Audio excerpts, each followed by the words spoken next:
was tearing her. Her performance was amazing. Absolutely. It was top notch.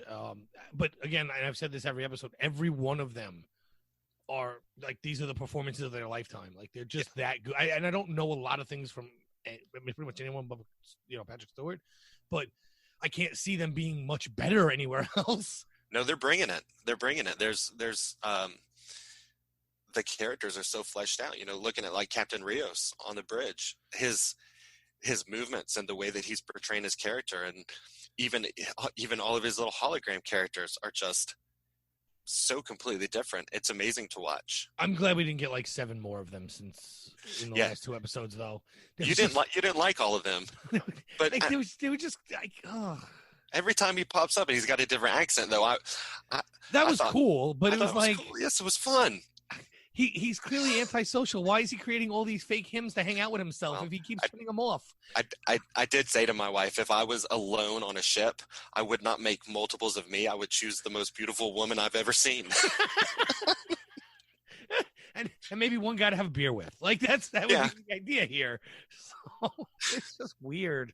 But I'm glad his performance as the hologram this time was really good. But we'll get into that later, because we're not even out of the cold open yet. Hey, I know. And we've gone on for 10 minutes. Because in the cold open, we also see Hugh being tortured. Did we see Hugh? Yes. And I must have missed that. That was the very end of the cold open. After that scene, we see... Am I getting my timelines wrong? No. Yeah, she's got Hugh, and she kills all his XBs.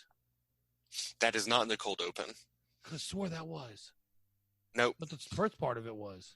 The cold open ends after the mind meld, and maybe I'm wrong. I'm thinking. Well, they it's either right before or right after. It's one of the two sides of it. It was I think it was the longest cold open we've had in any of the episodes. Yeah, I believe so. It was like an 8-minute opening. Yeah, because I remember when that scene, I usually check out for the intro piece. Sure. That's when I check and see if anyone texts me. So I remember thinking, I haven't done that yet. And then it popped up. I was like, oh, there it is. Yeah, it was definitely longer. Well, but it does happen very early. We came back from credits and we were on the bridge, and Rios is trying to get away. He's in tractor beam. He's right. So they had to have been killed before that. They had to. I guess it was before. Well, yeah. They cut, and she's torturing Hugh and trying to find out where Picard and the synth went. Yep. So right. So she knows she can't kill him because of that damn treaty, she says, or something along those lines. That whole thing was very odd to me. Like, I wrote down that she doesn't kill Hugh because of the Federation treaty, but then does this firing squad and kills all these XPs. And I wonder how that kind of reflects on the Federation allowing that type of execution style happening somewhere. Well, I think it's more the fact that, well, yes, I'll get to that in a minute. But I think more importantly, it's not necessarily reported. It can't be, right? So I guess they just think Hugh's going to shut up about it? Yeah, Hugh's not going to shut up about it. You would assume, right? That would be horrible, because they really shouldn't. But this is a different Federation. This Federation is not the one from the TNG era. She's not afraid of them, the Federation. So I think it probably just goes back to how corrupt they are. Right, and she knows she has a Commodore in her pocket. Yeah, that's true. I guess it's nice when you have the Commodore in your pocket, you can do what you want. Yeah, that makes things a lot easier.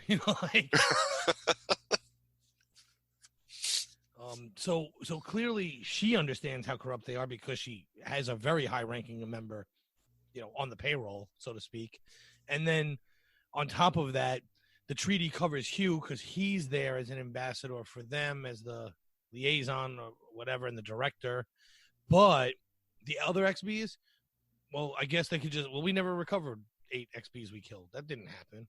Right. We still have 70 of them, but they're coming off the cube and staying on the cube. So, I mean, I guess they could just lose 8 XBs and it wouldn't make that much of a difference. Right. Not to the overall numbers that Starfleet would be seeing anyway. Right.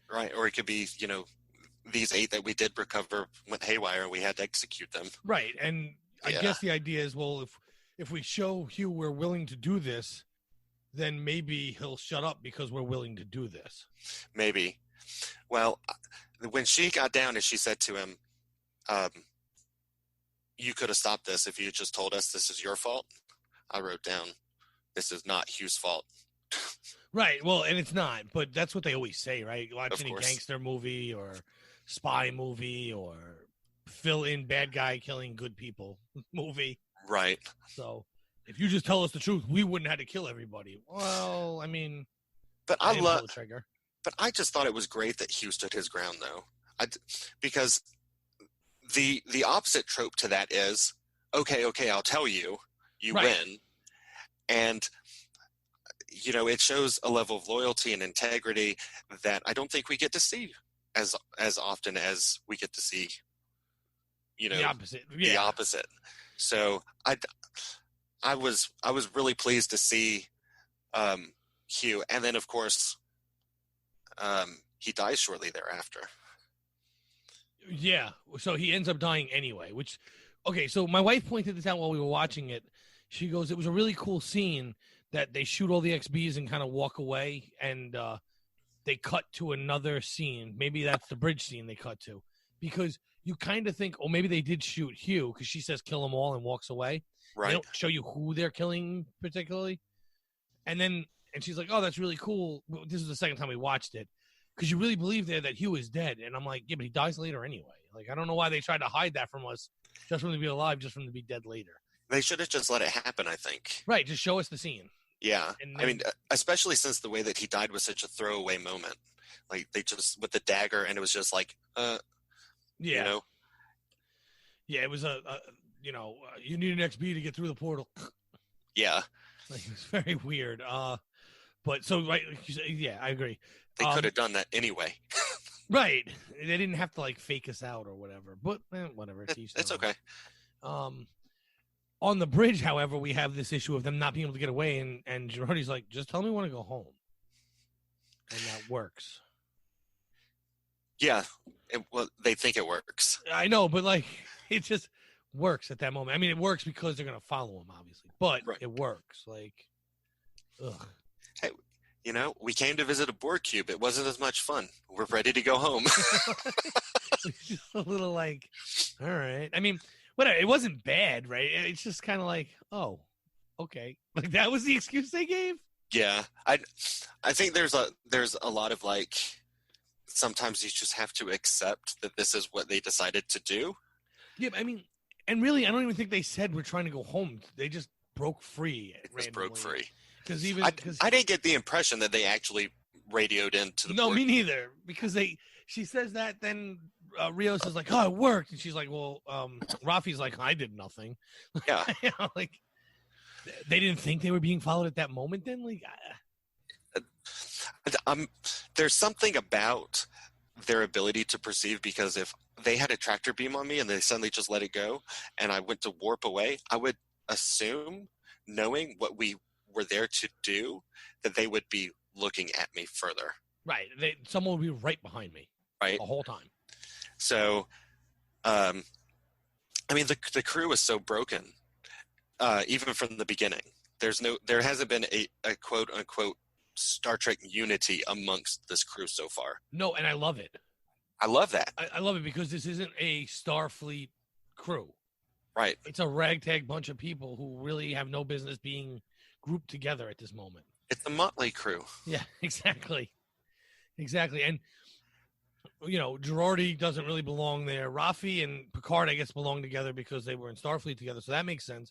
But then she knows Rios because after she got out of Starfleet, she got into drugs and alcohol. Like, yeah, it doesn't really mix. Rios is the one I want to know about. So do I, but because he's so Han Solo-ish. He is. He's definitely this rogue type character, swashbuckling type. And when he smokes a cigar, he's just like, I maybe have a little bit of a man crush on him because he just like emanates cool. Right. And like, even with like saying this, he's very solo-ish, he's going to end up being a good guy, right? Like, You can feel it. You can see it. Right. He's just like Han Solo. He ends up coming back to save the day at the last second, even though you thought he was going to be far away. Right. It's too obvious that he was in Starfleet, then he was out of Starfleet, and he's not out of Starfleet because he's a bad person, but he's out of Starfleet because of what happened to his commander, and he wigged out afterwards. Yeah, which I'm kind of wondering if the commander is not the guy that they mentioned later on in the episode, Captain Crandall. Yeah, I know. I was kind of thinking that too. Like, wait a second. Maybe they're rolling this thing into the next episode, but we'll find out. But then maybe, but then I feel that feels very Discovery to me. Yeah, because we had Mira Lorca was pretending to be real Lorca when real Lorca was killed, and somehow he's the only one who survived, but he still had a captaincy. Oh, it drives me crazy. Yeah, I would like to see Lorca come back. Yeah, wow. I enjoyed him. Great actor, but yeah, a really great actor. Yeah, that's for sure. But and I agree that it might be because he even knows where that planet is too. Right. So I mean, I'm excited to see what they do in the next episode, just to see if that's true or not. But it says in my notes, it says doomed 1 trillion souls dash. I put the word crap with 3 exclamation points, and then I put down below it Discovery stakes with 3 exclamation points. Yeah, exactly. But that's exactly what it did. That's what it did.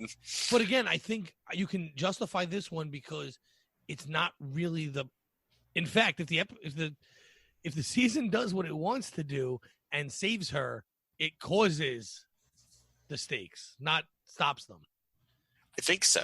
It's actually I think right. it will, because it'll be kind of bringing the sense back. Right, and if it's true that they destroy all humanity and Romulans and everything else, then the stakes are actually in reverse this time. We're trying to cause it. So obviously that's not going to happen. Picard's not going to be the end of the universe. I mean, it would be terrible for Discovery Season 3. We jump 900 years in the future and find out it's not there anymore. Well, it's not according to Season 2. So, or according to the short tracks. So we'll see. It's a little weird. No, according to Season 2, it was not there because it's the mother who said I was stuck there and I was the only one alive. But oh my goodness, I hope that's not what's happening here. I might throw up like Dr. Jurati. I don't think we end up there. I think it's more like what Ken Tripp said, and that it's just what their idea of... Right, it's their idea of Armageddon, and there's a story about that in every religion. So, well, who's going to argue with Ken Tripp? Even if one of them is right, they all can't be right, because they're all a little bit different. But moving forward, no, you don't argue with Ken Tripp. I had to come on here and say I was wrong, and we found her in episode 6. I was right though, because I get to puff my own chest out here, that we didn't get to see Will Riker and Deanna Troi until later in the season. Yes, we finally meet them now in episode 7. I was happy that they held them back. Me too. And it's a good payoff because now that we've finally gotten them in the show, we actually had a really good episode with them. A lot of time. Why would you go to them in this show if you didn't have a dilemma for them to help fix? Right. Which is what I said, like, in episode 1 or 2. Like, we're not going to see them until Picard has his back against the wall. And the first thing he says to them when he gets them both together is, well, I had a plan, I had a ship with a crew, kind of, and whatever that monologue is. And he goes, but I found out I don't have any of them anymore. And my plan turned out to be half a plan. Yeah, he was like, I'm in over my head. Right. And that's when he needs Troi. I guess I don't know. I don't know if they take on the husband's last name, but I don't know either. Well, I mean, Thaddeus Riker, Troi, is it? I think that's what they said his son's name was. Oh, maybe, yeah. Thaddeus Riker Troi. So maybe Riker took her last name. Yeah, some cultures do that too, where they put both last names and the husband's goes first on the kids. I would love to see. South American cultures do that. I would sign up just for the Riker Troi show, and they can explain all of that to me. The way they keep pumping out shows, you might get it. Yeah, for real. Me and Amy are going to be talking about brand new shows for the next 25 years, I apparently. know you guys wanted to do a podcast. You could talk about everything, but you don't get to. No, not at all.